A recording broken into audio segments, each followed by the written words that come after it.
All right, we made it through another Independence Day weekend. I'm here with Brady. We just got done doing a run. For me, I'm calling it my detox. This weekend I drank a little too much wine and it made me feel really tired and crappy, and so I said, you know what, I gotta cleanse my system out and invest back in my health and get back on track. And so I reached out to Brady and said, hey, you wanna go for a run? And he joined me down here, and so we finished our run. We're just talking about the season coming up. He has his first game in August 25th? 28th, so a few weeks away.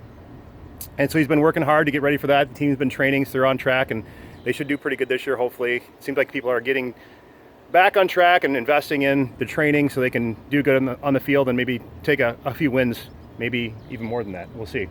But we were talking about what's the difference between him coming here, showing up with me to do a workout, as opposed to deciding to do something different and not come here and do this. And so I said, what's the difference from a perspective of a 16-year-old, creating those belief systems, because those beliefs are really going to dictate what he chooses to do, because everybody has a choice every single day what they're doing with their minutes in the day. And so from a 16-year-old, I wanted to do a little interview to get his perspective on how he establishes his choices and his belief systems, and what's kind of the directing factor, because I believe everything in life is based on pain or pleasure, so we have to leverage those things so we can get to the goals that we set out for ourselves. So I want to hear him tell you what that is for him. Well, when I was younger, I didn't really like football that much. In 6th grade, I barely even played. I didn't even play offense or anything. So I ended up quitting that year, like after the second game. Then the 7th grade year, my parents said, you should give it another try. And I worked really hard, and I lost a lot of fat because I was kind of chubby, and got a lot faster. And they decided to move me at running back. And that year, I had probably over 1,000-something rushing yards. I never thought I'd ever do that. Probably over 20 touchdowns. And it was just insane because I would never get the ball. And then after that year, my 7th grade year, they decided to give me the ball every single play, because I just became a big threat on the offensive game. That's awesome. So what would you tell your younger self? What advice would you give your younger self now that you've made it past that, you made it to the other side? Probably just to work harder and stuff, because I took my time for granted, because I just thought everything was gave to me and didn't want to put the effort into doing it. What made you make that shift? What was the pivot point for you?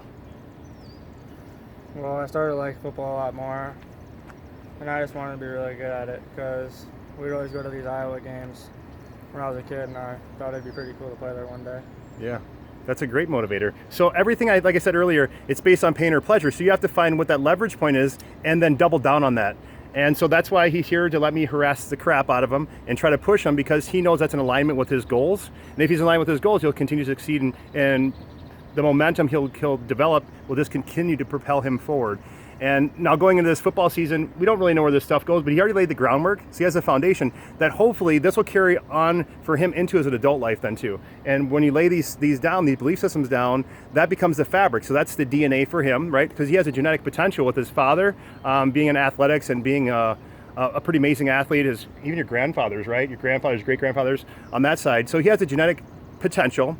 And really now that buzzword is epigenetics. So people have a genetic potential. It depends on how they're investing their time, if they're opening up those pathways for the body to express its fullest potential, and utilizing their time in an appropriate way. And like you said before, really not taking time for granted and investing the time into pursuit of his goals. So now that you're on this fast path, and you're seeing these tremendous changes, your strength, you're telling me earlier, is going up tremendously.